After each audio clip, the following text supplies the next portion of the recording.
Hortense Daniel entr'ouvrit sa fenêtre et chuchota. « Vous êtes là, Rossini ?»« Je suis là !» fit une voix qui montait des massifs entassés au pied du château. Se penchant un peu, elle vit un homme assez gros qui levait vers elle une figure épaisse, rouge, encadrée d'un collier de barbe trop blonde. « Eh bien, dit-il. »« Eh bien, hier soir, grande discussion avec mon oncle et ma tante. Ils refusent décidément de signer la transaction dont mon notaire leur avait envoyé le projet et de me rendre la dot que mon mari a dissipée avant son internement. Votre oncle, qui avait voulu ce mariage, est pourtant responsable d'après les termes du contrat. N'importe, il refuse. Alors êtes-vous toujours résolu à m'enlever ? Demanda-t-elle en riant. Plus que jamais. En tout bien, tout honneur, ne l'oubliez pas. Tout ce que vous voulez. Vous savez bien que je suis fou de vous. C'est que par malheur je ne suis pas folle de vous. Je ne vous demande pas d'être folle de moi, mais simplement de m'aimer un peu. Un peu ? Vous êtes beaucoup trop exigeant. En ce cas, pourquoi m'avoir choisi ? Le hasard. Je m'ennuyais, ma vie manquait d'imprévus. Alors je me risque. Tenez, voici mes bagages. Elle laissa glisser d'énormes sacs de cuir que Rossini reçut dans ses bras. « Le sort en est jeté, murmura-t-elle. Allez m'attendre avec votre auto au carrefour de l'If. Moi j'irai à cheval. Fichtre, je ne peux pourtant pas enlever votre cheval. Il reviendra tout seul. Parfait. Ah, à propos, qu'y a-t-il? Qu'est-ce donc que ce prince Rénine qui est là depuis 3 jours et que personne ne connaît? Je ne sais pas. Mon oncle l'a rencontré à la chasse chez des amis et l'a invité. Vous lui plaisez beaucoup. Hier, vous avez fait une grande promenade avec lui. C'est un homme qui ne me revient pas. Dans 2 heures, j'aurai quitté le château en votre compagnie. C'est un scandale qui refroidira probablement Serge Rénine. Et puis assez causé. Nous n'avons pas de temps à perdre. Durant quelques minutes, elle regarda le gros Rossini qui, pliant sous le poids des sacs, s'éloignait à l'abri d'une allée déserte, puis elle referma la fenêtre. Dehors, loin dans le parc, une fanfare de cor sonnait le réveil. La meute éclatait en aboiements furieux. C'était l'ouverture, ce matin-là, au château de la Maraise, où tous les ans, vers le début de septembre, le comte d'Aigleroche, grand chasseur devant l'Éternel, et la comtesse réunissaient quelques amis et les châtelains des environs. Hortense acheva lentement sa toilette, revêtit une amazone qui dessinait sa taille souple, se coiffa d'un feutre dont le large bord encadrait son beau visage aux cheveux roux, et s'assit devant son secrétaire, où elle écrivit à son oncle, M. d'Aigleroche, une lettre d'adieu qui devait être remise le soir. Lettre difficile qu'elle recommença plusieurs fois et à laquelle finalement elle renonça. « Je lui écrirai plus tard, se dit-elle, quand sa colère aura passé. » Et elle se rendit dans la haute salle à manger. D'énormes bûches flambaient au creux de l'âtre. Des panoplies de fusils et de carabines ornaient les murs. De toutes parts, les invités affluaient et venaient serrer la main du comte d'Aigleroche, un de ces types de gentilshommes campagnards, lourds d'aspect, puissants d'encolure, qui ne vivent que pour la chasse. Debout devant la cheminée, un grand verre de fine champagne à la main, il trinquait. Hortense l'embrassa distraitement. « Comment, mon oncle, vous, si sobre d'ordinaire ?»« Bah, dit-il une fois lent, on peut bien se permettre quelque excès. Ma tante vous grondera. Ta tante a sa migraine et ne descendra pas. D'ailleurs, ajouta-t-il d'un ton bourru, cela ne la regarde pas. Et toi encore moins, ma petite. » Le prince Rénine s'approcha d'Hortense. C'était un homme jeune, d'une grande élégance, le visage mince et un peu pâle, et dont les yeux avaient tour à tour l'expression la plus douce et la plus dure, la plus aimable et la plus ironique. Il s'inclina devant la jeune femme, lui baisa la main et lui dit « Je vous rappelle votre bonne promesse, chère madame. » « Ma promesse ? Oui, il était convenu entre nous que nous recommencerions notre belle promenade d'hier et que nous essaierions de visiter cette vieille demeure barricadée dont l'aspect nous avait intrigués. Ce qu'on appelle, paraît-il, le domaine de Halingre. » Elle répliqua avec une certaine sécheresse. « Tous mes regrets, monsieur, mais l'excursion serait longue et je suis un peu lasse. Je fais un tour dans le parc et je rentre. » Il y eut un silence entre eux, et Serge Rénine prononça en souriant, les yeux fixés aux siens, et de manière qu'elle seule entendit. « Je suis sûr que vous tiendrez votre parole et que vous m'accepterez comme compagnon. C'est préférable. » « Pour qui ? Pour vous, n'est-ce pas ? » « Pour vous aussi, je vous l'affirme. Elle rougit légèrement et riposta. « Je ne comprends pas, monsieur. Je ne vous propose pourtant aucune énigme. La route est charmante, le domaine de Halingre intéressant. Nulle autre promenade ne vous apporterait le même agrément. Vous ne manquez pas de fatuité, monsieur, ni d'obstination, madame. » Elle eut un geste irrité, mais dédaigna de répondre. Lui tournant le dos, elle donna quelques poignées de main autour d'elle et sortit de la pièce. Au bas du perron, un groom tenait son cheval. Elle se mit en selle et s'en alla vers les bois qui continuaient le parc. Le temps était frais et calme. Entre les feuilles qui frissonnaient à peine apparaissait un ciel de cristal bleu. Hortense suivait au pas des allées sinueuses qui la conduisirent, au bout d'une demi-heure, dans une région de ravins et d'escarpements que traversait la grande route. Elle s'arrêta. Aucun bruit. Rossini avait dû éteindre son moteur et cacher sa voiture dans les fourrés qui environnent le carrefour de Lif. 500 mètres au plus la séparaient de ce rond-point. Après quelques instants d'hésitation, elle mit pied à terre, attacha négligemment son cheval, afin qu'au moindre effort, il pût se délivrer et revenir au château. Enveloppa son visage avec un long voile marron qui flottait sur ses épaules et s'avança. Elle ne s'était pas trompée. Au premier tournant, elle aperçut Rossini. Il courut à elle et l'entraîna dans le taillis. « Vite, vite. Ah, j'avais si peur d'un retard, ou même d'un changement de décision. » « Et vous voilà. Est-ce possible ?» Elle souriait. « Ce que vous êtes heureux de faire une bêtise. Si je suis heureux. Et vous le serez aussi, je le jure. Peut-être, mais je ne ferai pas de bêtises, moi. Vous agirez à votre guise, Hortense. Votre vie sera un conte de fées. Et vous, le prince charmant, vous aurez tout le luxe, toutes les richesses. Je ne veux ni luxe, ni richesse. Quoi alors? Le bonheur. Votre bonheur, j'en réponds. » Elle plaisanta. « Je doute un peu de la qualité du bonheur que j'aurai par vous. Vous verrez, vous verrez. » Ils étaient arrivés près de l'automobile. Rossini, tout en bégayant des mots de joie, mit en mouvement le moteur. Hortense monta et se couvrit d'un vaste manteau. La voiture suivit sur l'herbe l'étroit sentier qui la ramena au carrefour, et Rossini accélérait la vitesse lorsque subitement il dut freiner. Un coup de feu avait claqué dans le bois voisin sur la droite. L'auto allait de côté et d'autre. « C'est une crevaison, un pneu d'avant », proféra Rossini, qui sauta à terre. « Mais pas du tout », s'écria Hortense. « On a tiré. Impossible, cher ami.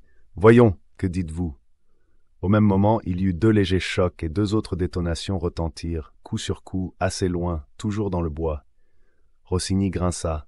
« Les pneus d'arrière, crevés. Mais bougre de sort, quel est le bandit? Si je le tenais, celui-là. » Il escalada le talus qui bordait la route.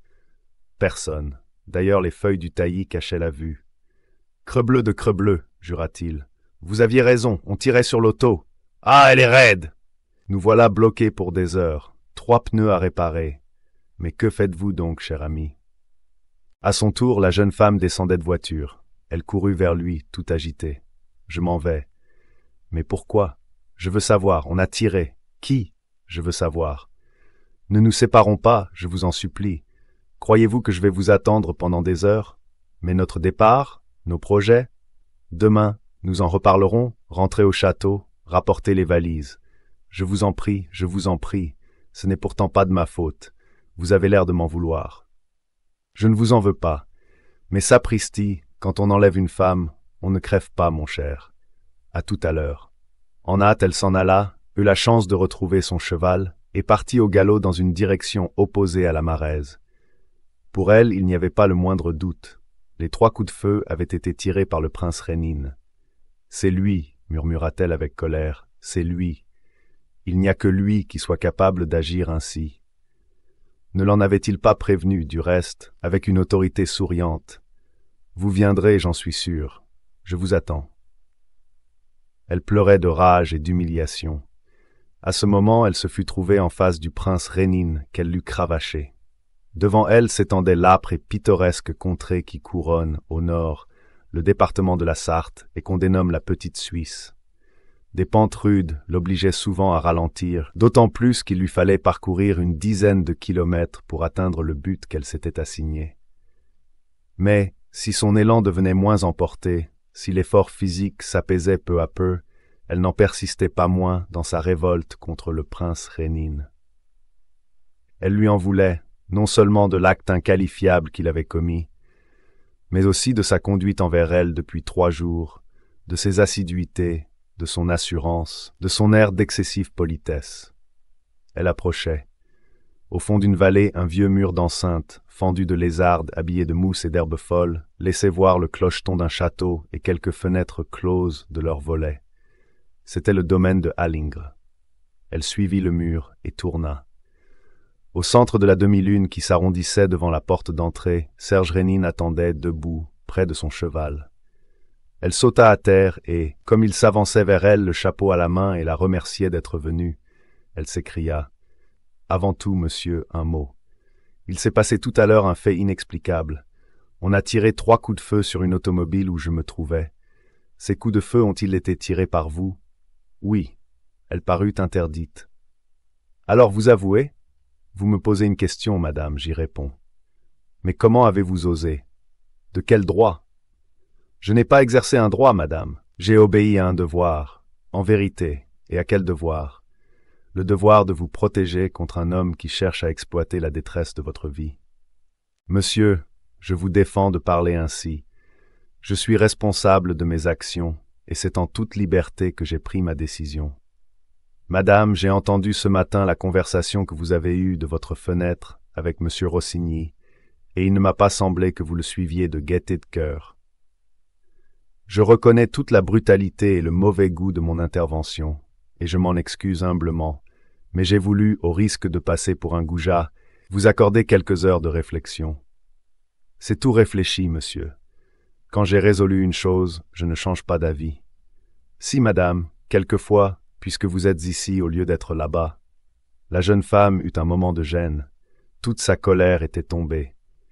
Elle regardait Rénine avec cet étonnement que l'on éprouve en face de certains êtres différents des autres, plus capables d'actes inaccoutumés, plus généreux et plus désintéressés. Elle se rendait parfaitement compte qu'il agissait sans arrière-pensée ni calcul, simplement, comme il le disait, par devoir de galant homme envers une femme qui se trompe de chemin. Très doucement, il lui dit « Je sais très peu de choses sur vous, madame, assez cependant pour que j'aie le désir de vous être utile. Vous avez 26 ans et vous êtes orpheline.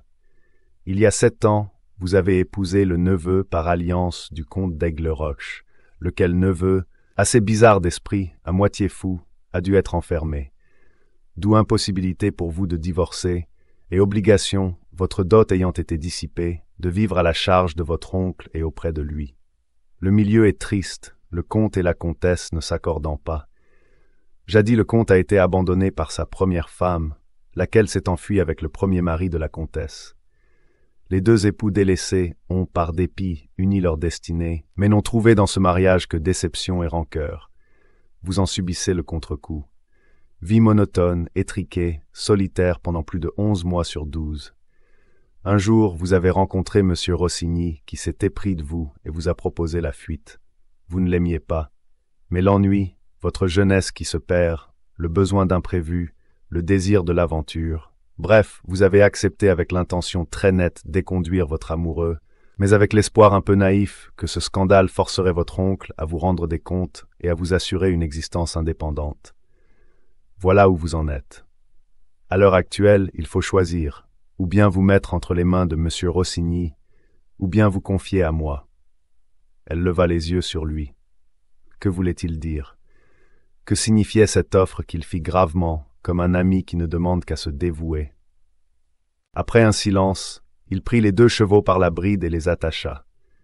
Puis il examina la lourde porte dont chacun des battants était renforcé par 2 planches clouées en forme de croix. Une affiche électorale, datée de 20 ans, montrait que personne depuis cette époque n'avait franchi le seuil du domaine. Rénine arracha un des poteaux de fer qui soutenait un grillage tendu autour de la demi-lune et l'utilisa comme levier. Les planches pourries cédèrent. L'une d'elles démasqua la serrure qui l'attaqua au moyen d'un couteau épais muni de lames nombreuses et d'outils. Une minute plus tard, la porte s'ouvrait sur un champ de fougères qui se tendait jusqu'à une longue bâtisse délabrée que dominait entre 4 clochetons d'angle une sorte de belvédère construit sur une tourelle. Le prince se retourna vers Hortense. « Rien ne vous presse, dit-il. Ce soir, vous prendrez votre décision, Et si, monsieur meantime, Rossini parvient une seconde fois à vous convaincre, je vous jure sur l'honneur que vous ne me trouverez pas en travers de votre chemin. Jusque-là, accordez-moi votre présence. Nous avons résolu hier de visiter ce château. Visitons-le, voulez-vous? C'est une manière comme une autre de passer le temps, et j'ai idée que celle-ci ne manquera pas d'intérêt. Il avait une manière de parler qui commandait l'obéissance. Il semblait à la fois ordonner et implorer. La jeune femme n'essaya même pas de secouer l'engourdissement où sa volonté sombrait peu à peu. Elle le suivit vers un perron à moitié démoli, au haut duquel on apercevait une porte également renforcée de planches en croix. Rénine procéda de la même manière. Ils entrèrent dans un large vestibule dallé de noir et blanc, meublé de dressoirs anciens et de stalles d'église, et orné d'un écusson de bois où se voyaient des vestiges d'armoiries représentant un aigle cramponné à un bloc de pierre, tout cela sous un tissu de toile d'araignée qui pendait sur une porte. La porte du salon, évidemment, affirma Rénine. L'ouverture en fut plus difficile, et ce n'est qu'en l'ébranlant à coups d'épaule qu'il réussit à pousser l'un des battants. Hortense n'avait pas prononcé une parole. Elle assistait non sans étonnement à cette suite d'effractions exécutées avec une véritable maîtrise. Il devina sa pensée et, se retournant, lui dit d'un ton sérieux « C'est un jeu d'enfant pour moi. J'ai été serrurier. » Elle lui saisit le bras tout en murmurant « Écoutez. »« Quoi ?» fit-il. Elle accentua son étreinte, exigeant le silence. Presque aussitôt, il murmura « En effet, c'est étrange. »« Écoutez, écoutez » répéta Hortense stupéfaite. « Oh, est-ce possible ?» Ils entendaient, non loin d'eux, un bruit sec, le bruit d'un petit choc revenant à intervalles réguliers, et il leur suffit de prêter l'oreille avec attention pour reconnaître le tic-tac d'une horloge. Vraiment oui, c'était cela qui scandait le grand silence du salon obscur. C'était bien le tic-tac très lent, rythmé comme le battement d'un métronome que produit un lourd balancier de cuivre. C'était cela. Et rien ne pouvait leur paraître plus impressionnant que la pulsation mesurée de ce petit mécanisme qui avait continué de vivre dans la mort du château. Par quel miracle, par quel phénomène inexplicable. Pourtant, balbutia Hortense, qui n'osait élever la voix, pourtant personne n'est entré. Personne. Et il est inadmissible que cette horloge ait pu marcher pendant 20 ans sans être remontée. Inadmissible. Alors, Serge Rénine ouvrit les 3 fenêtres et en força les volets. Il se trouvait bien dans un salon, et ce salon n'offrait pas la moindre trace de désordre. Les sièges étaient à leur place. Aucun des meubles ne manquait. Les gens qui l'habitaient, et qui en avaient fait la pièce la plus intime de leur demeure, étaient partis sans rien emporter, ni des livres qu'ils lisaient, ni des bibelots rangés sur les tables ou sur les consoles. Rénine examina la vieille horloge de campagne, enfermée dans sa haute gaine sculptée qui laissait voir, par une vitre ovale, le disque du balancier. Il ouvrit. Les poids, pendus aux cordes, étaient au bout de leur course. À ce moment, il y eut un déclic. L'horloge sonna 8 fois, d'une voix grave que la jeune femme ne devait jamais oublier. « Quel prodige !» murmura-t-elle. « Un vrai prodige, en effet, déclara-t-il, car le mécanisme, très simple, ne permet guère qu'un mouvement d'une semaine. Et vous ne voyez rien de particulier ? » « Non, rien, ou du moins. » Il se pencha, et du fond de la gaine, il tira un tube de métal que les poids dissimulaient et qu'il tourna vers le jour. « Une longue vue, dit-il pensivement. Pourquoi l'a-t-on cachée là? Et on l'a laissée dans toute sa longueur, c'est bizarre. Que signifie? » Une seconde fois, selon l'habitude, l'horloge se mit à sonner. 8 coups retentirent. Rénine referma la gaine et, sans se dessaisir de la longue vue, continua son inspection. Une large baie faisait communiquer le salon avec une pièce plus petite, sorte de fumoir, meublée elle aussi, mais où cependant il y avait une vitrine à fusil dont le râtelier était vide. Accroché au panneau voisin, un calendrier montrait une date, le 5 septembre. « Ah !» s'écria Hortense confondue, « la même date qu'aujourd'hui. Ils ont arraché les feuilles de leur calendrier jusqu'au 5 septembre, et c'est l'anniversaire de ce jour. Quel hasard inouï !»« Inouï », prononça-t-il, « c'est l'anniversaire de leur départ, il y a aujourd'hui 20 ans. » « Avouez, dit-elle, que tout cela est incompréhensible. »« Oui, évidemment, mais tout de même. Vous avez quelque idée ?» Il répondit au bout de quelques secondes. « Ce qui m'intrigue, c'est cette longue vue cachée, jetée là au dernier moment. À quoi servait-elle ? Des fenêtres du rez-de-chaussée, on ne voit que les arbres du jardin, et sans doute aussi de toutes les fenêtres. Nous sommes dans une vallée, sans le moindre horizon. Pour se servir de cet instrument, il fallait monter tout en haut. Voulez-vous que nous montions? Elle n'hésita pas. Le mystère qui se dégageait de toute l'aventure excitait si vivement sa curiosité qu'elle ne songeait qu'à suivre Rénine et à le seconder dans ses recherches. Ils montèrent donc l'escalier principal et parvinrent au second étage, sur une plateforme où s'amorçait l'escalier en spirale du belvédère. Là-haut, c'était une terrasse en plein air, mais entourée d'un parapet qui s'élevait à plus de 2 mètres. Cela devait former autrefois des créneaux que l'on a remplis depuis, remarqua le prince Rénine. Tenez, il fut un temps où il y avait des meurtrières. Elles ont été bouchées. En tout cas, dit-elle, ici également la longue-vue était inutile, et nous n'avons plus qu'à redescendre. Je ne suis pas de votre avis, dit-il. Logiquement, il devait y avoir quelque échappée sur la campagne, et logiquement, c'est ici que la longue-vue était utilisée. À la force des poignets, il se hissa jusqu'au faîte du parapet, et il put voir que de là, on apercevait toute la vallée, le parc, dont les grands arbres limitaient l'horizon, et, assez loin, au bout d'une coupure dans une colline boisée, une autre tour en ruine, très basse, emmaillotée de lierre, et qui était peut-être à 700 ou 800 mètres de distance. Rénine reprit son examen. On eût dit que pour lui tout le problème se résumait dans l'emploi de la longue vue, et que ce problème serait immédiatement résolu si l'on pouvait découvrir la façon dont elle était employée. Il étudia une à une les meurtrières. L'une d'elles, ou plutôt l'emplacement de l'une d'elles, attira surtout son attention. Il existait, au milieu de la couche de plâtre qui devait servir à la boucher, un creux rempli de terre et où des plantes avaient poussé. Il arracha ces plantes et enleva cette terre, ce qui débarrassa l'orifice d'un trou de 20 centimètres de diamètre qui perçait le mur de part en part. S'étant penché, Rénine constata que cette fissure, étroite et profonde, dirigeait fatalement le regard par-dessus le sommet tassé des arbres et suivant la coupure de la colline jusqu'à la tour de lierre. Au fond de ce conduit, dans une sorte de rainure qui courait comme une rigole, la longue vue trouva sa place, et si exactement qu'il eût été impossible de la bouger, si peu que ce fût, vers la droite ou vers la gauche. Rénine, qui avait essuyé la partie extérieure des lentilles, tout en prenant soin de ne pas déranger d'une ligne le point de mire, appliqua son œil au petit bout de l'instrument. Il resta 30 ou 40 secondes, attentif et silencieux. Puis il se releva et prononça d'une voix altérée. « C'est effroyable. En vérité, c'est effroyable. Qu'y a-t-il donc » demanda-t-elle anxieusement.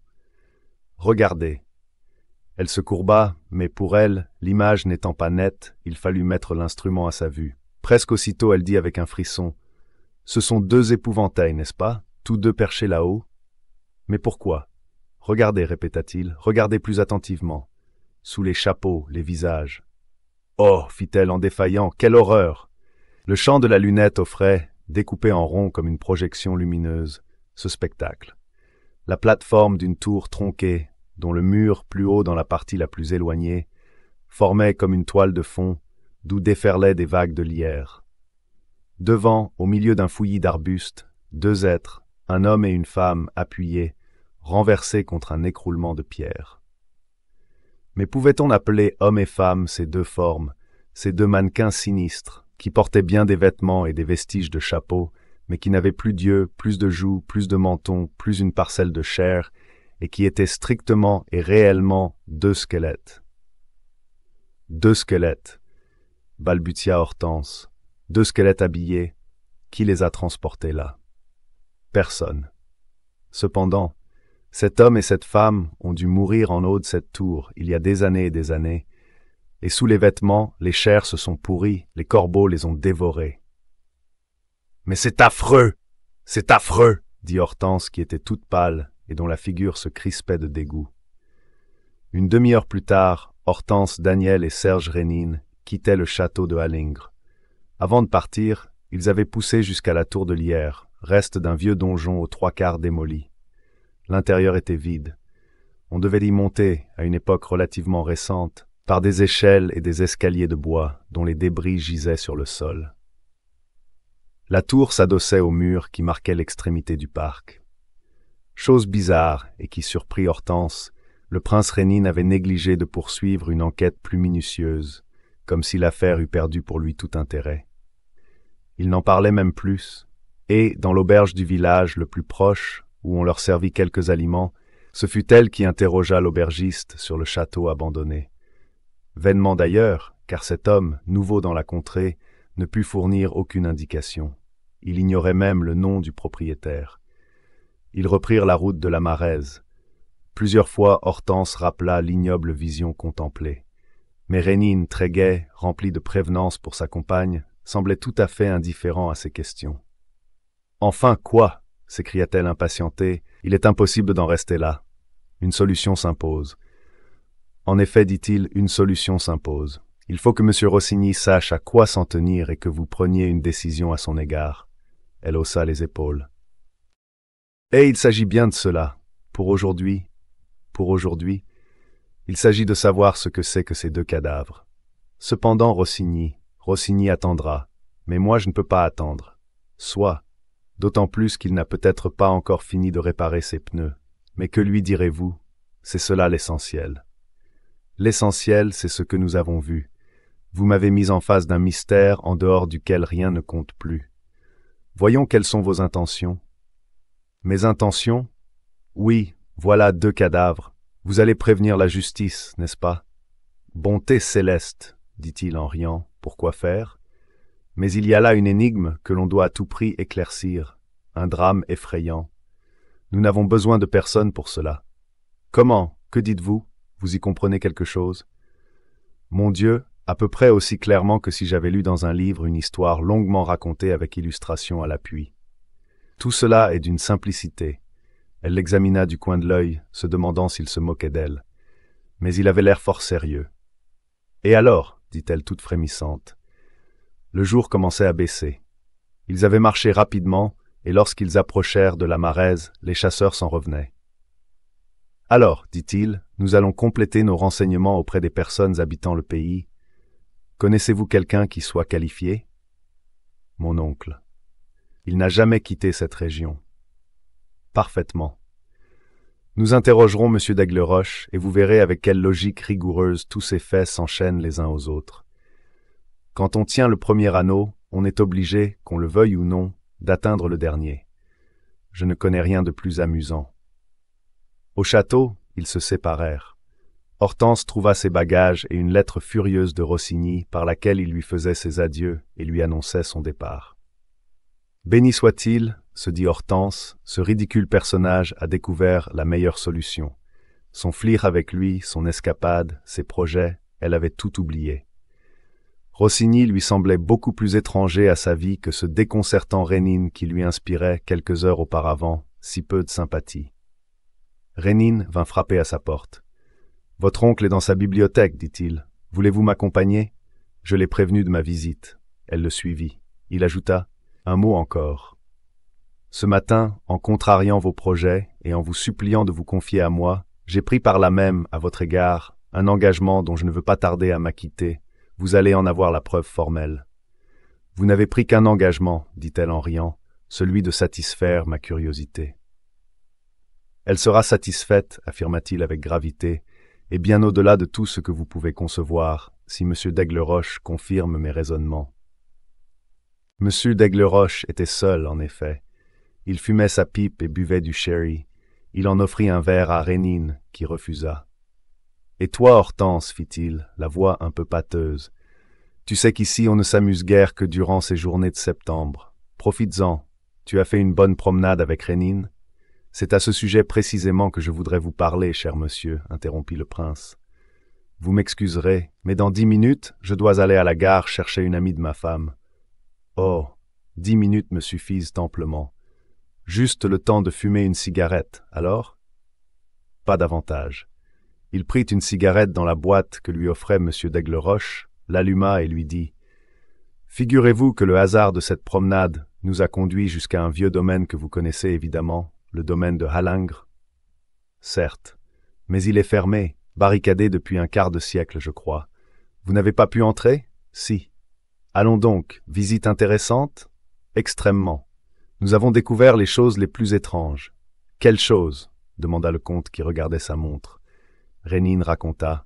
Des pièces barricadées, un salon qu'on avait laissé dans son ordre de vie quotidienne, une pendule qui, par miracle, sonna notre arrivée. De bien petits détails, murmura M. d'Aigleroche.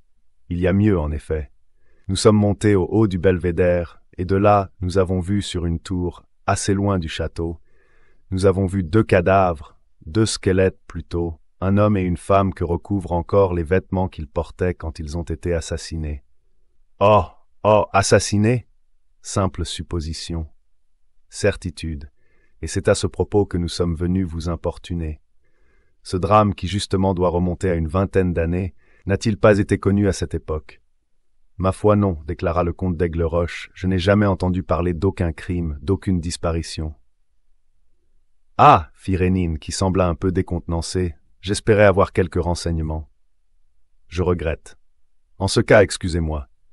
Il consulta Hortense du regard et marcha vers la porte. Mais ce ravisant, vous ne pourriez pas tout au moins, cher monsieur, me mettre en rapport avec des personnes de votre entourage, de votre famille, qui, elles, seraient au courant? De ma famille, et pourquoi? Parce que le domaine de Halingre appartient encore sans doute au d'Aigleroche. Les armoiries montrent un aigle sur un bloc de pierre, sur une roche, et tout de suite le rapport s'est imposé à moi. Cette fois le comte parut surpris. Il repoussa sa bouteille et son verre et dit « Que m'apprenez-vous » J'ignorais ce voisinage. Rénine hocha la tête en souriant. « Je serais plutôt disposé à croire, cher monsieur, que vous n'êtes pas très pressé d'admettre un degré de parenté quelconque entre vous et ce propriétaire inconnu. C'est donc un homme peu recommandable ? C'est un homme qui a tué, tout simplement. Que dites-vous » Le comte s'était levé. Hortense, très émue, articula. « Êtes-vous sûr vraiment qu'il y ait eu crime et que ce crime ait été commis par quelqu'un du château ?»« Tout à fait sûr. »« Mais pourquoi cette certitude ?»« Parce que je sais qui furent les 2 victimes et la cause du meurtre. » Le prince Rénine ne procédait que par affirmation, et on eût cru à l'entendre qu'il s'appuyait sur les preuves les plus solides. Monsieur d'Aigleroche allait et venait dans la pièce, les mains au dos. Il finit par dire « J'ai toujours eu l'intuition qu'il s'était passé quelque chose, mais je n'ai jamais cherché à savoir. » Donc, en effet, il y a 20 ans, un de mes parents, un cousin éloigné, habitait le domaine de Halingre. J'espérais, à cause du nom que je porte, que cette histoire dont je n'ai pas eu connaissance, je le répète, mais que j'ai soupçonnée, resterait à jamais dans l'ombre. Ainsi donc, ce cousin a tué? Oui, il a été contraint de tuer. Rénine hocha la tête. Je suis au regret de rectifier cette phrase, cher monsieur. La vérité, c'est que votre cousin a tué, au contraire, froidement, lâchement. Je ne connais pas de crime qui ait été conçu avec plus de sang-froid et de sournoiserie. Qu'en savez-vous? Le moment était venu pour Rénine de s'expliquer, moment grave, lourd d'angoisse, dont Hortense comprenait toute la solennité, bien qu'elle n'eût encore rien deviné du drame où le prince s'engageait pas à pas.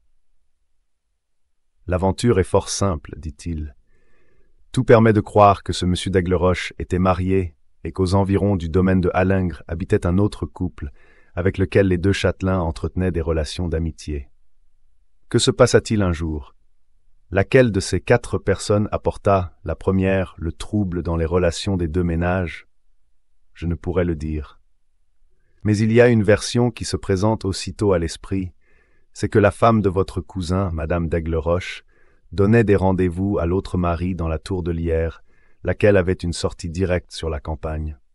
Mis au courant de l'intrigue, votre cousin d'Aigleroche résolut de se venger, mais de telle façon qu'il n'y eut pas de scandale, et que personne ne sut même jamais que les coupables avaient été tués. Or il avait constaté ce que, moi, j'ai constaté tantôt, qu'il y avait un endroit du château, le belvédère, d'où l'on pouvait voir, par-dessus les arbres et les vallonnements du parc, la tour qui se trouvait à 800 mètres de là, et qu'il n'y avait même que de cet endroit que l'on domina le sommet de la tour. Il pratiqua donc un trou au travers du parapet, à l'emplacement d'une ancienne meurtrière condamnée, et de là, au moyen d'une longue vue qui reposait exactement au fond du canal creusé, il assistait au rendez-vous des 2 coupables. Et c'est par là également qu'ayant bien pris toutes ces mesures, Ayant calculé toutes ces distances, c'est par là qu'un dimanche, 5 septembre, le château étant vide, il tua les amants de 2 coups de fusil. La vérité apparaissait. La lumière du jour luttait contre les ténèbres. Le comte murmura « Oui, c'est bien cela qui a dû se passer. C'est ainsi que mon cousin d'Aigleroche. » L'assassin, continua Rénine, boucha soigneusement la meurtrière avec une motte de terre. Qui saurait jamais que 2 cadavres pourrissaient en haut de cette tour où nul n'allait jamais, et dont il eut la précaution de démolir les escaliers de bois. Il ne lui restait plus qu'à expliquer la disparition de sa femme et de son ami. Explication facile. Il les accusa d'avoir pris la fuite ensemble. Hortense tressauta. D'un coup, comme si cette dernière phrase eût été une révélation complète, et pour elle, absolument imprévue, elle comprenait où Rénine voulait en venir. « Que dites-vous » ? « Je dis que M. d'Aigleroche accusa sa femme et son ami d'avoir pris la fuite ensemble. »« Non, non, s'écria-t-elle, non, je ne puis admettre. Il s'agit d'un cousin de mon oncle. Alors pourquoi mêler 2 histoires ? Pourquoi mêler cette histoire à une autre histoire dont il fut question à cette époque ? Répondit le prince. Mais je ne les mêle pas, chère madame, il n'y a qu'une histoire, et je la raconte telle qu'elle s'est passée. Hortense se tourna vers son oncle. Il se taisait, les bras croisés, et sa tête demeurait dans l'obscurité que formait l'abat-jour de la lampe. Pourquoi n'avait-il pas protesté ? Rénine reprit fermement. Il n'y a qu'une histoire. Le soir même du 5 septembre, à 8 heures, M. d'Aigleroche, donnant sans doute comme prétexte qu'il se mettait à la recherche des fugitifs, quitta son château après l'avoir barricadé. Il s'en alla en laissant toutes les pièces telles qu'elles étaient et en n'emportant que les fusils de sa vitrine.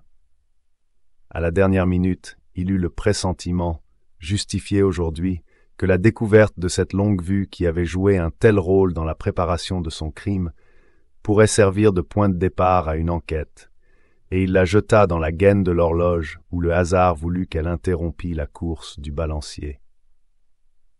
Cet acte machinal, comme tous les criminels en commettent inévitablement, devait le trahir 20 ans plus tard. Tantôt, les coups que je donnais pour ébranler la porte du salon dégagèrent le balancier. L'horloge reprit sa course, 8 heures sonnèrent, et j'eus le fil d'Ariane qui devait me conduire dans le labyrinthe. Hortense balbutia. « Des preuves ! Des preuves !»« Des preuves ?» répliqua fortement Rénine. « Mais elles abondent et vous les connaissez comme moi. Qui aurait pu tuer à cette distance de 800 mètres, sinon un tireur habile, un fervent de la chasse, n'est-ce pas, M. d'Aigleroche ? Des preuves ? Pourquoi rien ne fut-il enlevé au château ? Rien, sinon les fusils, ces fusils dont un fervent de la chasse ne peut se passer, n'est-ce pas, M. d'Aigleroche ? Ces fusils que nous retrouvons ici, disposés en panoplie, des preuves ? Et cette date du 5 septembre qui fut celle du crime, et qui a laissé dans l'âme du criminel un tel souvenir d'horreur que chaque année, à cette époque seulement, il s'entoure de distractions, et que chaque année à cette date du 5 septembre, il oublie ses habitudes de tempérance. Or, nous sommes le 5 septembre aujourd'hui. Des preuves ? Mais quand il n'y en aurait pas d'autres, celle-ci ne vous suffit-elle pas ? Et Rénine tendait le bras et désignait le comte d'Aigleroche, qui, devant l'évocation terrifiante du passé, venait de s'effondrer sur un fauteuil et cachait sa tête entre ses mains. Hortense n'opposa pas la moindre objection. Elle n'avait jamais aimé son oncle, ou plutôt l'oncle de son mari. Elle admit aussitôt l'accusation portée contre lui. Une minute s'écoula. Coup sur coup, M. d'Aigleroche se versa du sherry et 2 fois vida son verre. Puis, il se leva et s'approcha de Rénine. « Que l'histoire soit véridique ou non, monsieur, on ne peut pas appeler criminel le mari qui venge son honneur et supprime l'épouse infidèle. »« Non, répliqua Rénine, mais je n'ai donné que la première version de l'histoire. Il y en a une autre infiniment plus grave et plus vraisemblable, une autre à laquelle une enquête plus minutieuse aboutirait sûrement. Que voulez-vous dire ? Ceci. Il ne s'agit peut-être pas d'un mari justicier, comme je l'ai supposé charitablement. Il s'agit peut-être d'un homme ruiné qui convoite la fortune et la femme de son ami, et qui pour cela, pour se libérer, pour se débarrasser de son ami et de sa propre femme, les attire dans un piège, leur conseille de visiter cette tour abandonnée, et de loin, bien à l'abri, les tue à coups de fusil. « Non, non, protesta le comte, non, tout cela est faux. Je ne dis pas non. J'appuie mon accusation sur des preuves, mais aussi sur des intuitions et des raisonnements qui, jusqu'ici, sont très exacts. Tout de même, je veux bien que cette seconde version soit fausse. Mais en ce cas, pourquoi des remords? On n'a pas de remords quand on châtie des coupables. On en a quand on tue. C'est un fardeau écrasant à porter. Est-ce pour se donner plus de force que M. d'Aigleroche a épousé plus tard la veuve de sa victime? Car tout est là, monsieur. Pourquoi ce mariage? M. d'Aigleroche était-il ruiné? Celle qu'il épousait en secondes noces était-elle riche? Ou bien encore s'aimaient-ils tous deux, et fût-ce d'accord avec elle que M. d'Aigleroche a tué sa première femme et le mari de sa seconde femme? Autant de problèmes que j'ignore, qui pour l'instant n'ont pas intérêt, mais que la justice, avec tous les moyens dont elle dispose, n'aurait pas de mal à éclaircir. M. d'Aigleroche chancela.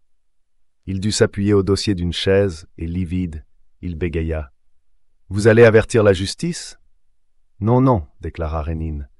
D'abord il y a prescription, et puis 20 ans de remords et d'épouvante, un souvenir qui poursuivra le coupable jusqu'à sa dernière heure, le désaccord sans doute dans son ménage, la haine, l'enfer de chaque jour.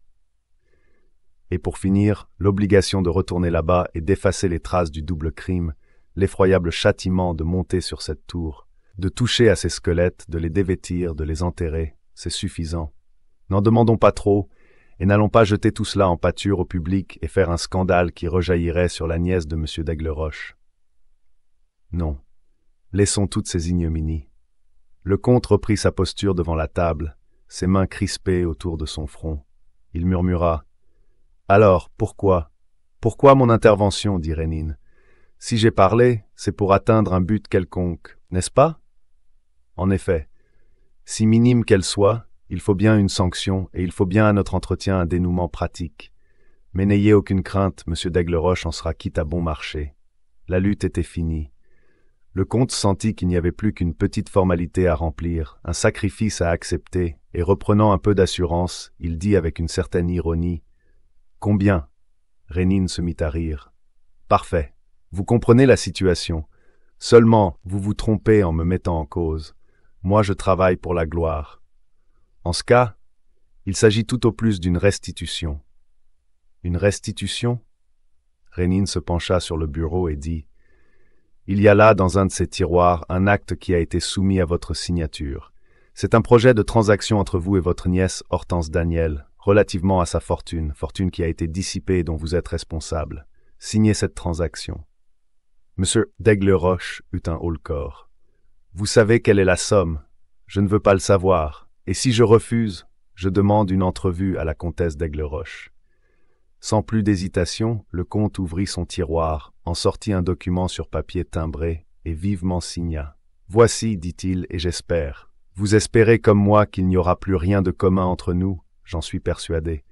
Je pars ce soir, votre nièce demain, sans doute. Adieu, monsieur. » Dans le salon, où aucun des invités n'était encore descendu, Rénine remit l'acte à Hortense. Elle paraissait stupéfaite de tout ce qu'elle avait entendu, et quelque chose la confondait plus encore que cette lumière implacable projetée sur le passé de son oncle. C'était la clairvoyance prodigieuse et l'extraordinaire lucidité de l'homme qui, depuis quelques heures, commandait aux événements et faisait surgir devant ses yeux les tableaux mêmes du drame auquel nul n'avait assisté. « Êtes-vous contente de moi ?» demanda-t-il. Elle lui tendit les deux mains. « Vous m'avez sauvé de Rossigny. Vous m'avez donné la liberté et l'indépendance. Je vous remercie du fond du cœur. »« Oh, ce n'est pas cela que je vous demande, dit-il. Ce que j'ai voulu d'abord, c'est vous distraire. Votre vie était monotone et manquait d'imprévus. En fut-il de même aujourd'hui? Comment pouvez-vous poser une telle question? J'ai vécu les minutes les plus fortes et les plus étranges. C'est cela la vie, dit-il, quand on sait regarder et rechercher. L'aventure est partout. Au fond de la chaumière la plus misérable, sous le masque de l'homme le plus sage. Partout, si on le veut, il y a prétexte à s'émouvoir, à faire le bien, à sauver une victime, à mettre fin à une injustice. Elle murmura, frappée par ce qu'il y avait en lui de puissance et d'autorité. « Qui donc êtes-vous? Un aventurier, pas autre chose, un amateur d'aventure. La vie ne vaut d'être vécue qu'aux heures d'aventure. aventure des autres ou aventure personnelle. Celle d'aujourd'hui vous a bouleversé parce qu'elle touchait au plus profond de votre être. Mais celles des autres ne sont pas moins passionnantes. Voulez-vous en faire l'épreuve? Comment? Soyez ma compagne d'aventure. Si quelqu'un m'appelle au secours, secourez-le avec moi. Si le hasard ou si mon instinct me met sur la piste d'un crime ou sur la trace d'une douleur, partons tous deux de compagnie. Voulez-vous? Oui, fit-elle, mais elle hésita. Elle cherchait le projet secret de Rénine. Mais, acheva-t-il en souriant, vous vous méfiez un peu. Où donc cet amateur d'aventure veut-il m'entraîner? Il est évident que je lui plais et qu'un jour ou l'autre il ne serait pas fâché de toucher ses honoraires. Vous avez raison. Il faut entre nous un contrat précis. Très précis, dit Hortense, qui préférait mettre la conversation sur le ton de la plaisanterie. J'écoute vos propositions. Il réfléchit un instant et continua. Eh bien, voilà. Aujourd'hui, jour de la première aventure, l'horloge de Halingre a sonné 8 coups. Voulez-vous que nous acceptions l'arrêt qu'elle a rendu et que cette fois encore, dans un délai de 3 mois, par exemple, nous poursuivions ensemble de belles entreprises? Et voulez-vous qu'à la 8e fois, vous soyez tenu de m'accorder? Quoi? Il suspendit sa réponse. Notez que vous serez toujours libre de m'abandonner en cours de route si je ne réussis pas à vous intéresser. Mais si vous me suivez jusqu'au bout, si vous me permettez de commencer et d'achever avec vous la 8e entreprise, dans 3 mois, le 5 décembre, à l'instant même où le 8e coup de cette horloge sonnera, et il sonnera, soyez-en sûrs, car le vieux balancier de cuivre ne s'arrêtera plus dans sa course, vous serez tenu de m'accorder. Quoi?